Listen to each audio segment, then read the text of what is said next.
Shalom pemirsa di rumah, di sekolah, di mobil, dimanapun kalian ada. lagi nonton ini ya. Pada kesempatan kali ini bertemu lagi bersama saya dan sekarang kita cuma berdua sama Mas Abel dan Mas Dewa. Udah ngemas ini. Akan ngobrol-ngobrol sebentar aja ini. Tentang apa ini? Tentang Paskah, kan kita sudah mau Paskah ini. Betul. Yang satunya lagi izin karena dia ada acara. Posyandu. Posyandu dia. Perawat ya. Itulah, kita tidak usah menghiraukan dia ya. Kita sekarang berdua ini semoga lebih asik. Oke. Iya, siap. Kelihatannya sih lebih asik lebih ya. Lebih asik, soalnya tidak ada. Ya sudahlah, kita bahas lagi aja. Tidak ada dia itu.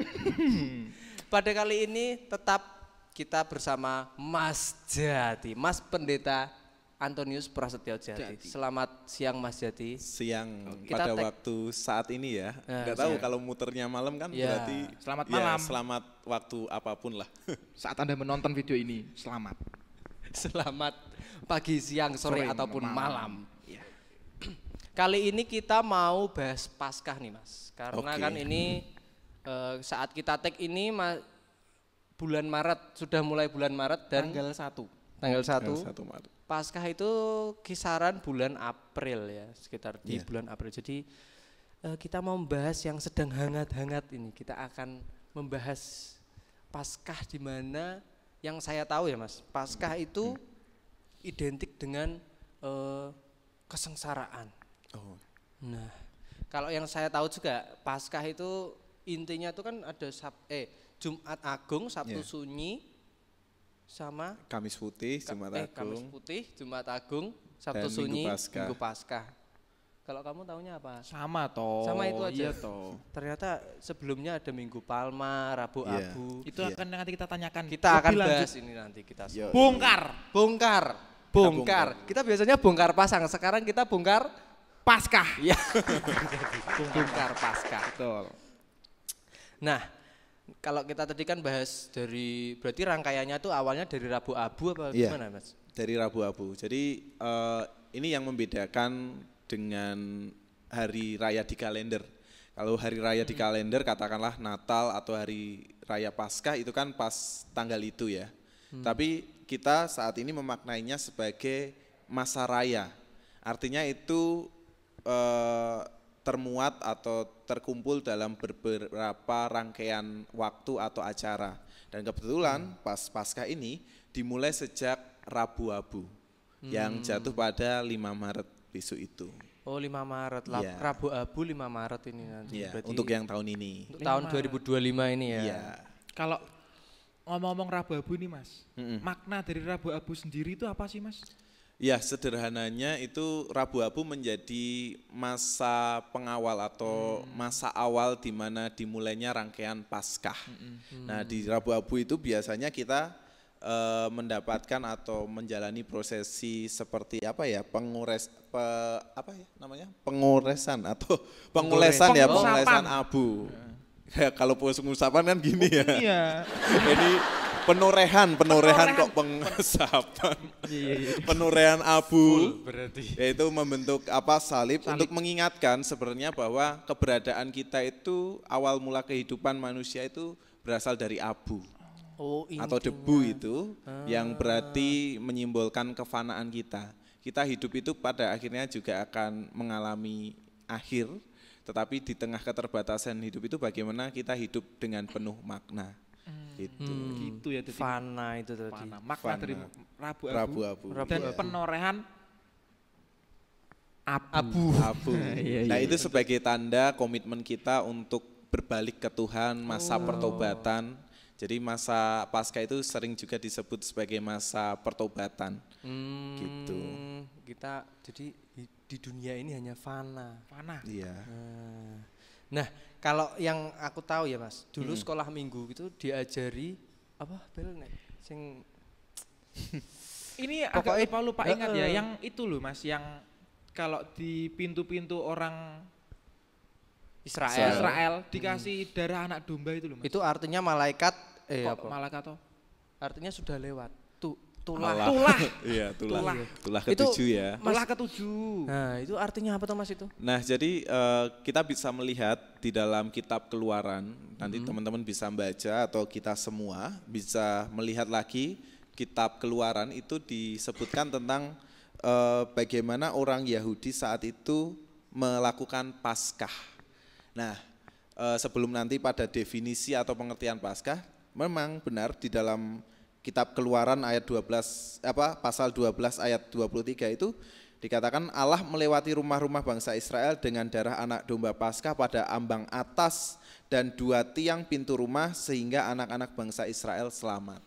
Nah, kondisinya saat itu kan bangsa Israel sedang dijajah atau sedang berada di tanah Mesir atau tanah pembuangan atau tanah penjajahan. Nah, saat itu sebenarnya makna Paskah itu di ayat itu. Tadi kan dikatakan Allah melewati. Nah, Paskah itu berarti melewati atau membebaskan.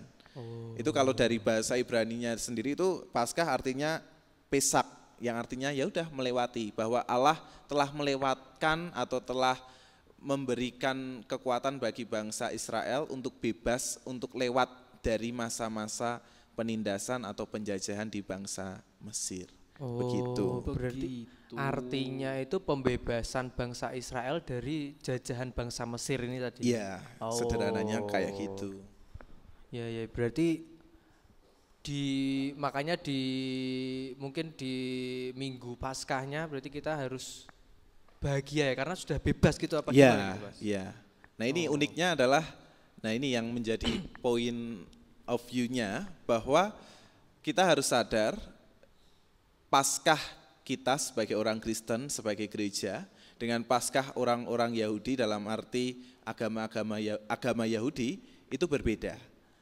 Tetapi meskipun berbeda, kita sebenarnya intinya sederhananya gini, iman Kristen itu adalah iman warisan dari bangsa Yahudi atau agama Yahudi, dan kita maknai secara baru di dalam pribadi Yesus Kristus. Berarti awalnya tetap dari bangsa Yahudi. Iya, asal muasalnya. Jadi kayak semacam warisan nilai-nilai tradisi itu dari agama Yahudi. Terus kita maknai secara baru dalam diri Yesus Kristus. Gitu. Kalau kita kan Paskah adalah yaitu memperingati hari kebangkitan Yesus Kristus. Nah, sementara agama Yahudi atau Yudaisme itu tidak percaya bahwa Yesus itu adalah sang Mesiasnya. Jadi mereka masih nunggu Mesias gitu. Berarti kalau kita bahas sejarah, berarti Paskah itu sudah ada sebelum Yesus lahir. Yap, betul sekali. Karena Paskah pada awal muasalnya adalah tradisi dari bangsa Yahudi atau bangsa Israel itu. Karena sebelum Yesus lahir bangsa Israel dijajah Mesir tadi. Iya, dibuang ke tanah Mesir. Iya. Maknanya lama ya berarti ya. Lama sekali. Lama banget. Iya. Tuh. Cek bro, kacik. Aku mau tanya nih Mas, kalau zaman dulu ini orang-orang Yahudi itu ngerayain Paskah tuh gimana ya Mas ya? Maksudnya, ya gimana gitu? Nah, jadi orang-orang Yahudi itu setidaknya merayakan Paskah itu ada 2 fase. Pertama fase sebelum Bait Allah dihancurkan atau diruntuhkan pada tahun 70 dan setelahnya, periode setelahnya. Nah, periode sebelum Bait Allah dihancurkan, itu bangsa Israel merayakan Paskah itu dengan perjamuan keluarga, dengan hidangan utamanya anak domba Paskah. Nah, itu kan kayak waktu nenek moyang mereka kan mengoleskan darah anak domba Paskah itu di pintu, di ambang pintu tadi. Lalu perjamuan Paskah ini disebut sebagai seder, yang artinya perintah-perintah. Saat itu sebelum Bait Allah dihancurkan pada tahun 70, mereka sehari sebelum Paskah itu menyembelih domba Paskah di Bait Allah dan darahnya dipercikan di atas altar. Itu periode sebelum Bait Allah dihancurkan pada tahun 70 Masehi. Nah, tetapi setelah Bait Allah dihancurkan, bangsa Israel atau orang-orang beragama Yahudi saat itu merayakan Paskah di dalam keluarga. Jadi kan waktu dulu sebelum Bait Allah dihancurkan, mereka kumpul di sana menyembelih, terus darahnya dipercikan di altar. Tetapi setelah Bait Allah itu hancur kan mereka kayak tersebar. Mereka kayak kebingungan, loh ini pusat kehidupan agamaku dihancurkan, terus aku menyembah Tuhan itu di mana lagi kalau nggak di Bait Allah. Sehingga mereka kembali ke rumah-rumah, dalam arti untuk merayakan Paskah itu dengan pemaknaan bahwa mereka kumpul keluarga lah, ibaratnya makan bersama keluarga, tetapi menu makanannya itu dikhususkan. Ada itu menunya seperti ya yang jelas daging domba Paskah itu harus, terus sayur pahit, roti tak beragi dan anggur. Oh, berarti menunya lebih khusus daripada mereka makan seperti hari biasa gitu ya? Lebih khusus gitu ya? Ya khusus, fungsinya adalah sederhana. Kayak tadi kalau kita ngelihat kan ada daging domba Paskah, sayur pahit, roti tak beragi, cawan anggur. Kenapa harus sayur pahit? Karena itu melambangkan bahwa dahulu nenek moyang kita, dalam hal ini nenek moyang bangsa Israel itu harus merasakan pahitnya dijajah, ditindas di tanah Mesir gitu. Maknanya berarti sengsara. Iya. Sengsara itu tadi. Iya, jadi fungsinya adalah untuk mengingatkan bahwa Allah yang kita imani itu sudah pernah membebaskan, sudah pernah hadir bagi nenek moyang mereka di tengah masa-masa pahitnya mereka. Dan Allah yang sama itulah yang juga menemani kita saat ini, kendati atau meskipun kita juga berada di tengah masa-masa yang sulit. Seperti itu. Full filosofis ya berarti ya. Berarti dulu tuh memaknai kalau nenek moyangnya sengsara, rekoso, prihatin kalau kata orang Jawa itu dengan menggunakan sayur pahit itu tadi. Nggak asal pilih ya berarti ya. Oh, namanya sayur pahit. Memang menu khusus untuk Paskah. Iya, menu khusus. Tapi dan ketika mereka makan itu ada yang disebut sebagai Hagadah. Hagadah itu seperti cerita-cerita, tetapi cerita ini seperti dilantunkan gitu. Jadi katakanlah di meja makan itu anaknya tanya, "Papa, makna daging Paskah ini apa? Makna sayur pahit ini apa? Makna roti beragi itu apa?" Nah, itu diceritakan dan itu disebut sebagai Hagadah atau cerita. Itu kan berarti kan dulu itu, maksudnya sebelum ya itu dulu jauh gitu. Terus pas sudah ada Yesus lahir, terus berarti kan Yesus sudah mewartakan Injil gitu. Terus itu berarti beda lagi apa gimana itu, Mas? Nah, itu yang harus kita sadari bahwa bagi orang-orang Yahudi itu tetap dilakukan seperti itu. Jadi kembali lagi, ternyata satu kata ini itu bisa dilakukan atau dihayati berbeda, tergantung siapa yang menghayati. Kalau orang-orang atau dalam hal ini orang yang beragama Yahudi, mereka menghayatinya masih seperti itu. Jadi kumpul keluarga, makan bareng, terus diceritakan, oh dulu nenek moyang kita dibebaskan oleh Allah dari bangsa Mesir dan sebagainya. Nah, tetapi uniknya di dalam kekristenan adalah kita kita sebagai pewaris iman Yudaisme, iman pada Allah yang satu itu, tetapi kita maknai baru dalam diri Yesus Kristus. Seperti itu. Nah, kalau untuk dalam hal ini masuklah dalam perayaan kita, perayaan iman Kristen kita. Kenapa? Karena pada zaman Yesus, Yesus juga mengatakan bahwa di dalam firman Tuhan mengatakan bahwa Yesus sendirilah sang anak domba Paskah yang telah dikorbankan untuk membebaskan dan menebus kita dari kuasa dosa. Gitu. Berarti udah perjamuan Paskahnya udah nggak makan daging domba lagi ya, Mas? Nggak perlu karena Yesuslah yang telah menggantikan sebagai kurban yang sempurna. Jadi tidak ada kurban lain yang sempurna selain Yesus, sehingga Yesus itulah yang menjadi kurban. Oh, berarti Yesus sendirilah sang anak domba itu. Iya, benar Mas Abe. Seperti itu. Sang anak domba Allah.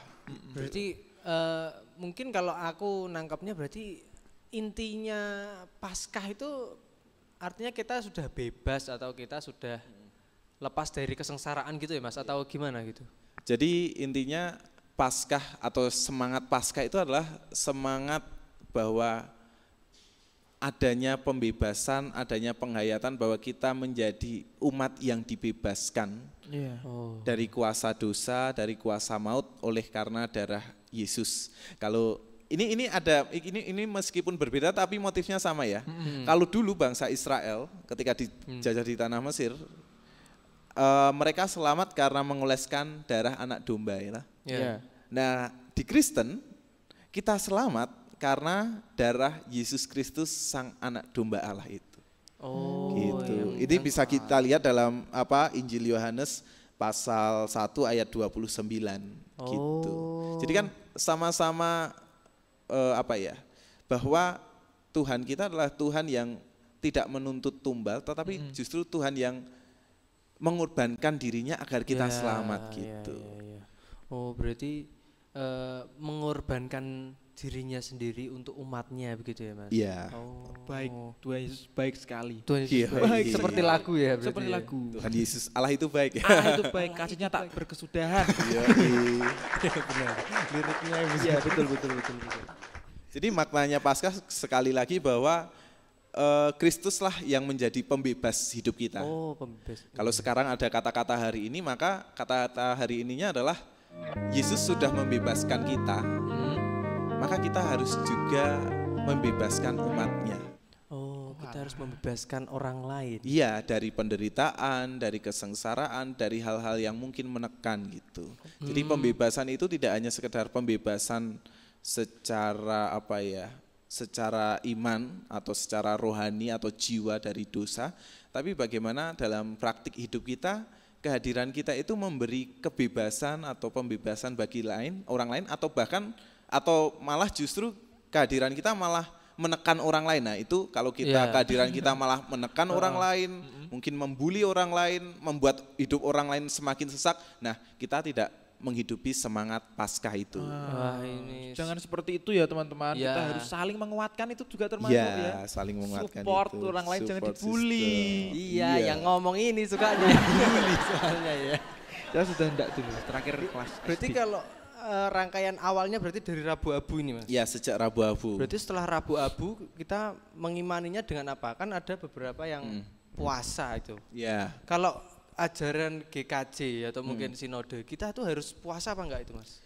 Nah sebenarnya di sinode itu tidak ada peraturan yang mengikat terkait dengan puasa ya. Ini kembali lagi pemaknaan atau lebih kita bisa pahami bahwa puasa yang dimulai pada hari Rabu Abu itu kita maknai sebagai disiplin rohani setiap pribadi kita.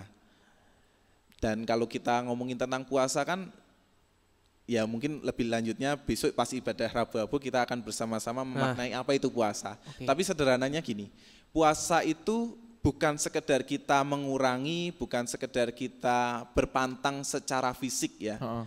Kita enggak makan, kita enggak minum, kita hanya makan ini, kita hanya minum itu, tidak hanya itu. Tapi inti dari puasa itu adalah gini, kita mendekatkan diri kepada Tuhan dengan melepaskan apa yang menjadi kelekatan kita. Contohnya berarti apa Mas? Contohnya sederhana aja, misal ya seperti handphone ini, secara tidak sadar handphone ini kan menjadi sesuatu yang melekat pada diri kita. Iya. Kita lebih lama dengan handphone ini dan kita lupa berdoa.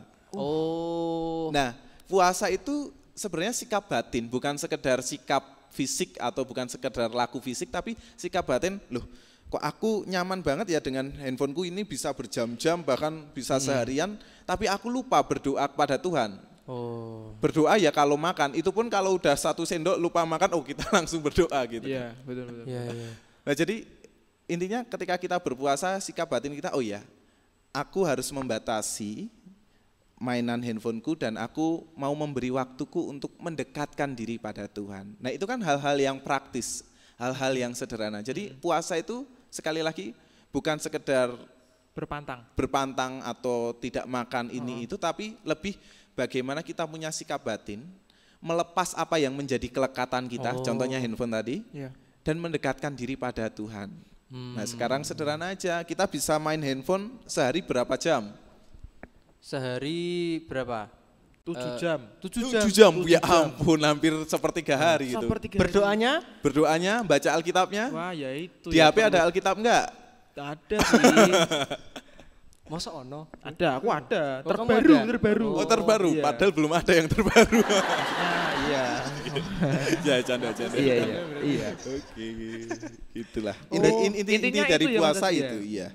Harus melepaskan membatasi dan melepaskan kelekatan diri kita terhadap sesuatu dan mendekatkan diri pada Tuhan. Melepaskan emosi untuk itu juga kelekatan. Ya. Kalau ada yang sering sukanya hobinya marah-marah, marah-marah kan itu justru menjauhkan diri kita dari Tuhan. Dan malah kita mementingkan ego kita toh. Jaga emosi. Nah, itu pengendalian diri. Pengendalian diri. Kan itu kan salah satu dari buah-buah roh tah? Buah-buah roh salah satu dari. Itu loh Bang, yang kan ada 9 toh. Ya, salah satunya kan pengendalian diri. Pengendalian diri ya. Nah, itu Mas ngomong-ngomong pas puasa itu tadi itu ada waktunya enggak sih Mas, kayak kan biasanya kan 40 hari. Atau gimana itu? Berarti kita harus pantang itu selama 40 hari. Misal full kita gitu. main HP, mengurangi main HP selama 40 hari full gitu Mas? Atau ya sebenarnya gini, kembali lagi bahwa puasa itu bisa kita maknai secara secara fisik. Itu berarti kita ngomong tentang kita nggak boleh makan apa, kita nggak makan ini, atau kita ya itulah laku-laku fisik lain. Tetapi semangat batinnya adalah ya kalau puasa itu bukan sekedar pas momen prapaskah saja, tapi itu menjadi tanda bahwa kita mau punya komitmen lebih mendekatkan diri pada Tuhan dan melepas apa yang menjadi kelekatan kita. Jadi tidak hanya pas 40 hari itu, tapi kalau teman-teman tanya gimana caranya puasa dan sebagainya, sekali lagi sebenarnya nggak ada peraturan atau aturan yang sangat tegas yang mengikat. Harus seperti ini dan seperti itu, seperti mungkin berbeda dengan saudara-saudara kita yang muslim kan, aturannya jelas. Nah, di kita intinya ya bisa saja kita karena usia mungkin yang puasa adalah anak-anak yang berusia 14 tahun sampai yang sudah tua itu 60 tahun. Nah gitu. Karena kondisi fisiknya masih prima mungkin, sehingga ya silahkanlah kalau mau puasa. Terus kapan? Itu ada yang melakukan pas hari Rabu dan Jumat, ada yang ya hanya hari-hari tertentu, tetapi kecuali hari Minggu. Sehingga kalau teman-teman menghitung Rabu-Rabu 5 Maret sampai besok 20 April, itu kan sebenarnya lebih dari 40 hari. Ya tapi hari Coba Minggunya nggak dihitung. Ya. Hari Minggunya nggak dihitung. Kenapa? Karena hari Minggu itu diperingati sebagai Paskah kecil, gitu. Paskah kecil. Kenapa hari Minggu nggak dihitung? Karena libur. Ya, itu bisa.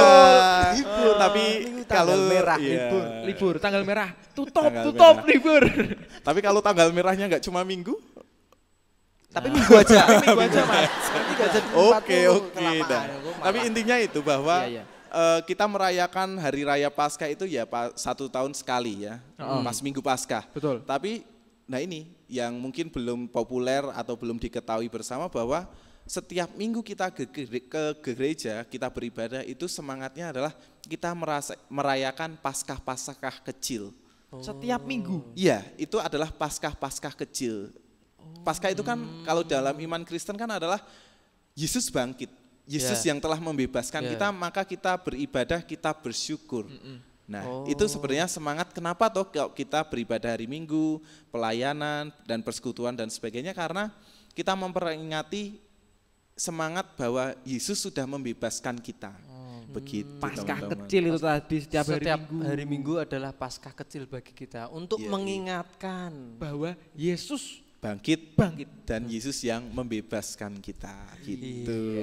Berarti setelah rangkaian Paskah ini dari Rabu Abu, terus Minggu Paskah, terus Minggu Palma, itu minggu di mana memperingati Yesus masuk ke Yerusalem ya ke gerbang pintu Yerusalem. Disambut dengan daun-daun palma dan seruan Hosana atau selamatkanlah kami.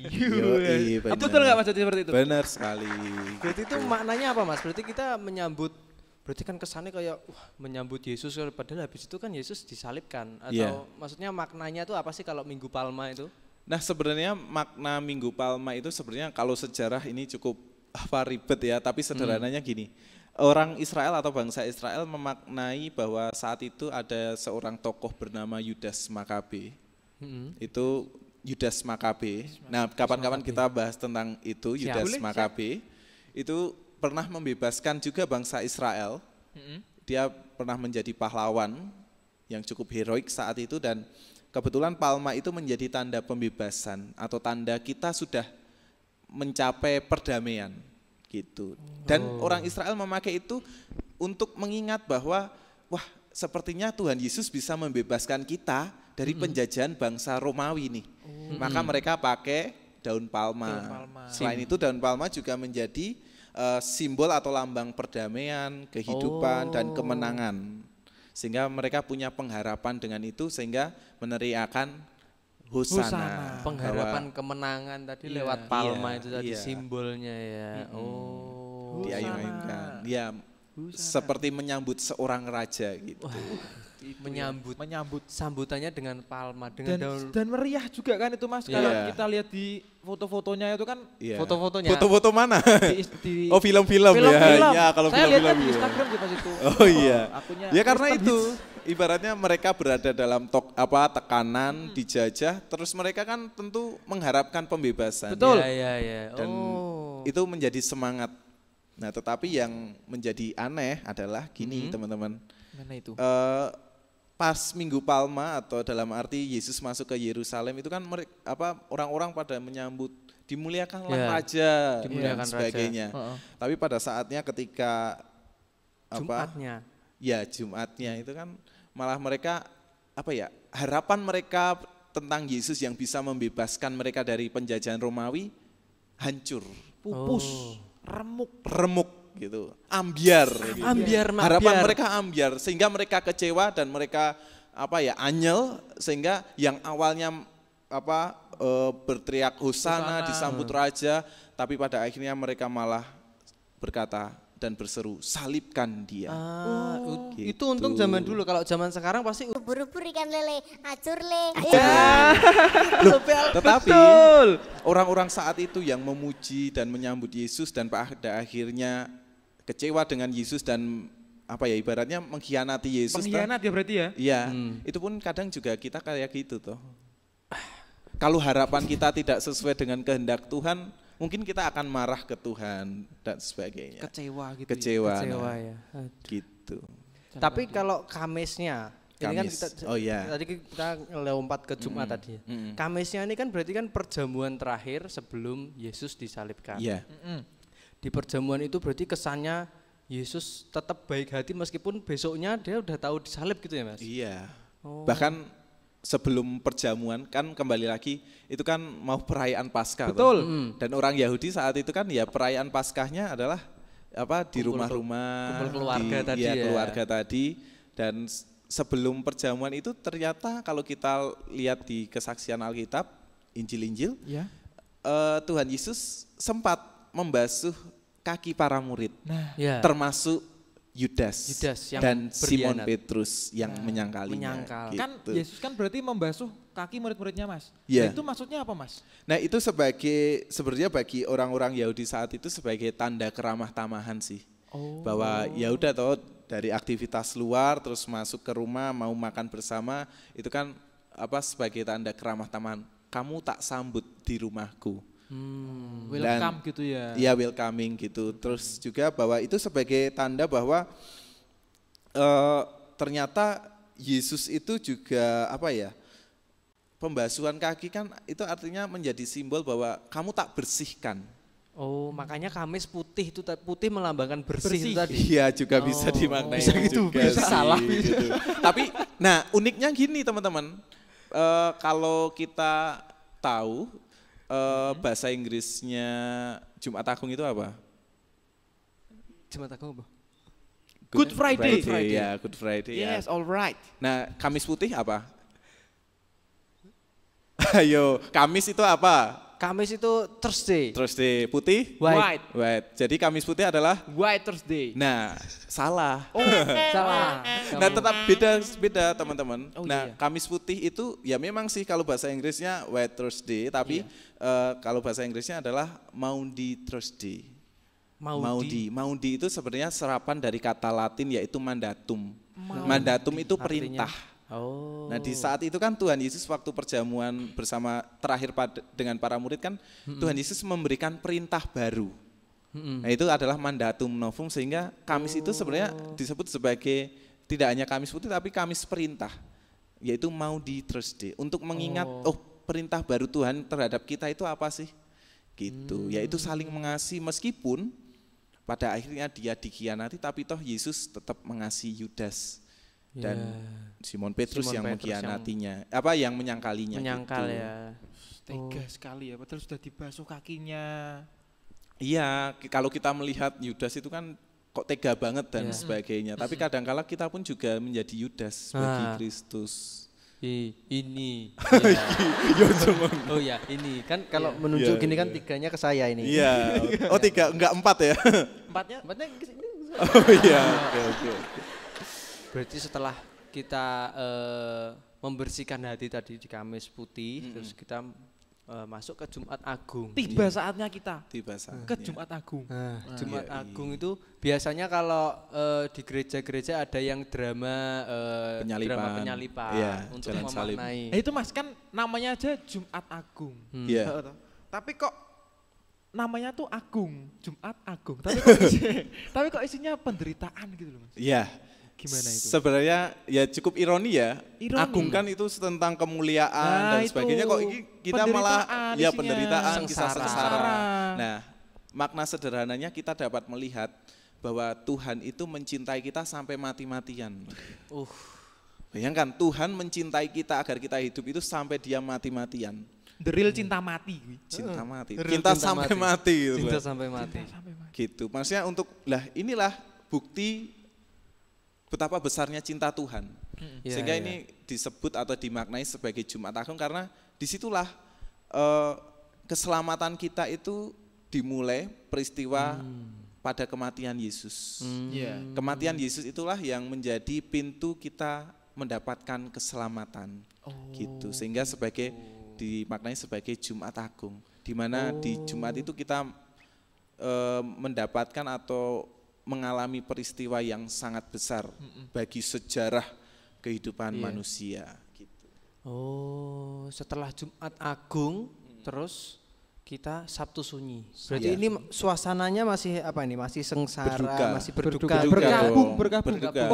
Orang yang kita cintai, orang yang mencintai kita mati, masa kita nggak berkabung? Iya. Gitu. Berarti itu pas Sabtu Sunyi itu kita harus benar-benar sunyi. Maksudnya atau arti dari sunyi itu gimana sih Mas? Nah ini beberapa tradisi atau gereja itu juga memaknainya berbeda. Ada yang disebut Sabtu Sunyi, Sabtu Sepi atau Sabtu Suci dan sebagainya. Pokoknya intinya sunyi-sunyian. Maksudnya pada saat itu umat diundang untuk mengenang kesendirian Yesus di dalam makam. Dan fokusnya adalah menghayati keheningan dan kesunyian di tengah masa antara kematian dan kebangkitan Kristus. Gitu. Kan maksudnya kalau kita sekarang kan tahu Yesus mati di hari Jumat dan kita akan merayakan Minggu Paskah Yesus bangkit. Betul. Nah, coba kita kalau anak zaman sekarang bilang POV-nya ya. POV point of view-nya pada orang-orang saat itu. Nah, orang saat itu kan mungkin nggak tahu maksud omongannya Tuhan Yesus, apa yang dikatakan Tuhan Yesus apa dan sebagainya. Mungkin mereka melupakan itu karena kan bayangkan melihat orang yang kita cintai disiksa kayak gitu kan membuat kita lupa segalanya toh. Sehingga mereka menghayati masa antara kematian dan janji yang diberikan Tuhan itu kan itu ada ketegangan tersendiri di sana. Dan kalau di GKJ Ngesrep yang tahun lalu, kalau nggak salah tahun lalu terus ada melambangkan kesedihan itu dengan ada apa sih? Apa? Yang buat mayat itu loh. Pusara. Makam-makaman ada ya. makam-makaman Okay, itu. Peti. Kalau yang kepo bisa ada fotonya nanti dilampirkan sama editor dari sini ya. Fotonya. Lah kan ada di link YouTube GKJ Ngeslep. Oh iya, itu aja. Ibadah tanggal berapa ya waktu itu? Pokoknya nanti ada linknya di pojok kiri atas sama editor, oke? Jadi Sabtu Sunyi melambangkan kita lagi yaitu sedih karena berkabung. Orang yang kita cintai kehilangan banget ya berarti. Iya. Dia sampai mati-matian untuk mencintai kita ya. Iya. Dan ini adalah peristiwa yang menghayati bahwa Tuhan itu seolah-olah absen. Iya toh, loh maksudnya kan waktu itu kan Tuhan Yesus ketika disalibkan mengatakan Eli Eli lama sabachthani, intinya kayak itu, Tuhanku mengapa engkau meninggalkanku, ya kan? Itu kan, loh Tuhan kurang kuasa apa kok nggak bisa melawan orang-orang Romawi saat itu kok Tuhan benar. Disalib dan sebagainya, kan kita melihat oh iya ya, kok Allah tidak menolong dalam hal ini, kok Yesus nggak bisa bebas, nggak lepas dari itu kan? Kita menghayati seolah-olah Tuhan itu berdiam, seolah-olah sembunyi di sana. Nah itu sih, kan ada ketegangan di sana. Ini gimana toh kita butuh pertolongan Tuhan, kok Tuhan seolah-olah belum nolong kita. Nah gitu. Terus besoknya setelah Sabtu Sunyi langsung Minggu Paskah Raya. Ya, Minggu Paskahnya ini yang disebut sebagai Paskah Besar gitu. Ini yang Paskah besarnya. Paskah besar di mana memaknai bahwa Tuhan Yesus sudah bangkit. Iya, sudah bangkit yang menang atas kuasa dosa dan maut. Setelah Sabtu Sunyinya bingung. Sabtu Sunyi tadi kan bingung. Iya, bingung. Terus minggunya kita sudah tahu bahwa Tuhan Yesus yang menang. Bisa mengalahkan kuasa dosa sehingga kita bersorak-sorak dengan nyanyian haleluya. Nah itu. Disitulah karena sejak Rabu-Abu kita sorak-sorainya adalah Hosana atau Hosiana. Yang tadi kamu bilang tadi ya. Iya. Gini tadi. Palma. Itu kan Minggu Palma, ini kan Rabu tadi. Oh, ini ya. Iya. Gitu. Berarti Minggu Paskah itu dimaknai berarti kita ini sudah bebas tadi ya Mas. Balik lagi ya seperti bebas. Zaman dahulu tadi kan kita bebas gitu ya. Bebas kita gitu. Menang gitu ya. Iya. Oh. Bebas dari belenggu dosa juga. Ya, terus kalau di GKJ Ngeslep sendiri ini ya. Kalau aku seingatku ya. Mungkin kita lompat berapa pas Mas Jati awal-awal itu kita ada ketupat Paskah itu ya. Iya, sejak 2022. Paskah. Sejak ke 2022. Arti maknanya ketupat Paskah kan nggak biasa nih orang memaknai Paskah terus kok hubungannya karo ketupat gitu loh.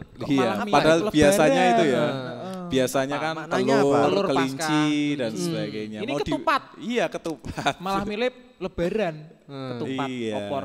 Nah mau bahas langsung ini atau sebelumnya yang umumnya dulu? Umumnya apa? Umumnya kan pakai kelinci, telur, telur, simbol Paskah kan kayak gitu toh. Telur sih biasanya telur. Mencari telur. Iya, mencari telur. Itu makna umumnya apa itu berarti Mas? Telur, kelinci dan kawan-kawannya itu. Ya termasuk bunga lili teman-teman. Bunga lili. Nah itu intinya melambangkan kehidupan yang baru.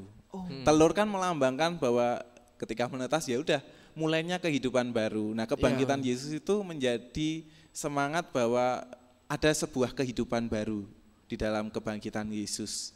Terus termasuk kelinci itu kan sebagai tanda atau simbol bahwa ada kesuburan di sana gitu. Dan juga bunga lili itu kan ketika ditanam itu umbi-umbinya itu kan mati dahulu dalam tanah baru kemudian daripadanya tumbuh suatu kehidupan baru gitu. Oh, maknanya berarti itu asal usulnya telur. Kalau ketupat, Mas. Nah, ini yang harus kita pahami bersama. Jadi ada sebuah penelitian historis dari seorang profesor atau dosen antropologi dari UGM. Nanti namanya bisa teman-teman tak kirimin. Bisa. Nah jadi dia mengatakan gini bahwa ketupat itu sebenarnya bukan produk agama dari teman-teman kita yang Muslim. Tidak. Ketupat itu adalah produk budaya Asia Tenggara. Asia Tenggara ya, Indonesia. Jadi artinya agama manapun bisa saja memakai itu gitu loh. Iya. Baru tahu saya malah. Iya.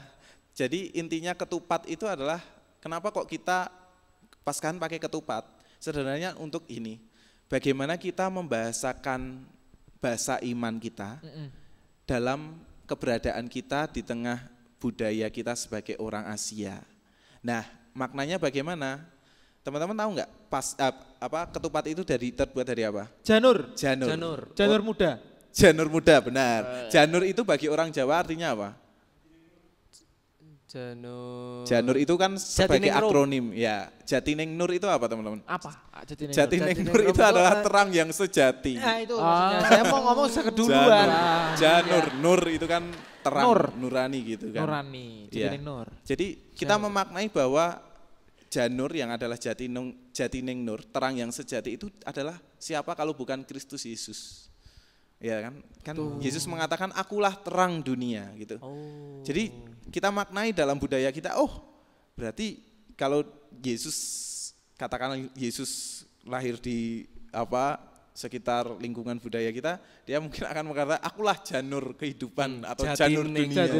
Iya, Jatinengnur atau terang yang sejati bagi dunia ini.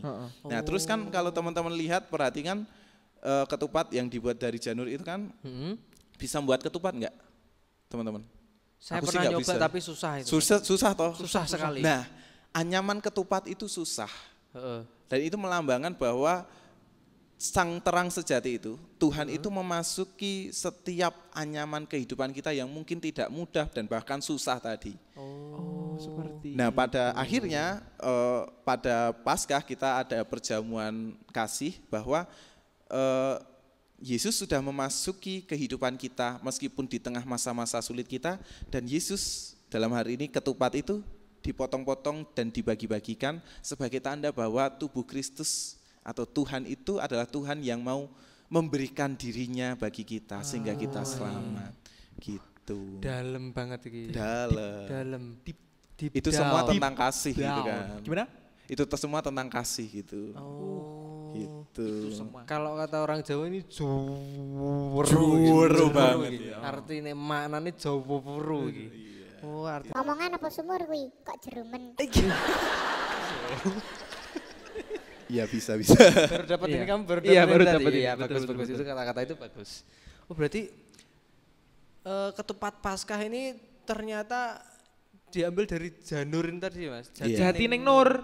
Iya. Cahaya sejatinya itu Yesus itu adalah cahaya ini tadi. Betul. Ya. Nah itu kan kita membahasakan bahasa iman kita. Kan Yesus mengatakan akulah terang dunia dalam Injil. Sehingga kita maknai bahwa kita sebagai orang Jawa, sebagai bagian dari negara-negara Asia Tenggara itu, ada ini, ada produk budaya ini sehingga kita membahasakan bahasa iman kita dengan bahasa keseharian budaya-budaya kita gitu. Iya.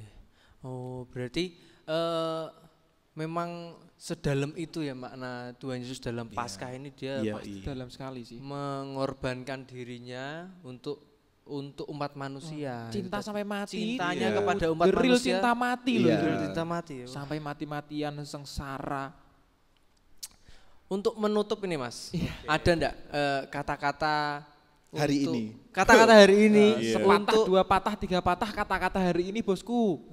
Untuk makna Paskah ini di tahun ini apa Mas? Ya sebenarnya kalau kita coba maknai dan kita rangkum dan kita coba tarik sebuah kesimpulannya kan sederhana bahwa dari peristiwa Paskah dari bangsa Israel ketika mereka berjuang bebas dari tanah Mesir, terus bagaimana kita melihat pengorbanan Tuhan Yesus di dalam jalan salib, di pengorbanannya di atas kayu salib, terus pada akhirnya dia bangkit, itu menyimbolkan satu, ini hanya refleksi bahwa Rauno wong mulya tanpa rekoso. Bahwa untuk mendapatkan kemuliaan itu orang harus berjuang sedemikian rupa. Kita sudah ada pribadi yang mencintai kita saking rekosonya sehingga kita mendapatkan kemuliaan itu dari Kristus, dan kita dipanggil baik sebagai gereja, keluarga, setiap pribadi bahwa memang harus ada jalan-jalan yang cukup rekoso agar setiap diri kita atau orang di sekeliling kita itu bisa mendapatkan kemuliaan. Gitu. mulia dalam arti kesuksesan, keberhasilan. Pokoknya intinya adalah Paskah itu adalah peristiwa pembebasan. Pembebasan intinya itu pembebasan tadi. Dan harus mau rekoso. Wong mie instan we tetep kudu diketok isik ya. Sing instan we kudu tetep diketok ilmu. Yang instan aja enggak instan gitu kan. Instan aja belum instan, betul. Itu tadi harus belum rekoso. Gitu. Oh, terima kasih Mas Jati sudah memberi refleksi untuk cerita Paskah. Oke, siap. Untuk kita berdua dan semua yang menonton dan para kru di sini. Kru apa itu? Kru lucu. Oke. Silakan kamu tutup, coba kamu tutup. Oke, teman-teman, sekian bincang-bincang kita hari ini. Keren. Ya kan? Jika ada yang ingin ditanyakan, silakan tulis di kolom komentar aja. Oh gitu. Pasti jawab. Iya, tergantung adminnya juga. Ya. Pokoknya seperti itu dulu bincang-bincang kita pada petang hari ini. Ya, karena ini menunjukkan pukul 2 siang ora petang. Oke, teman-teman, terima kasih sudah menyaksikan video ini dari awal pertengahan hingga akhir. Kurang lebihnya mohon maaf. Kami bertiga pamit undur diri. Terima kasih. Selamat menyambut Paskah. Like, comment, subscribe. Alright.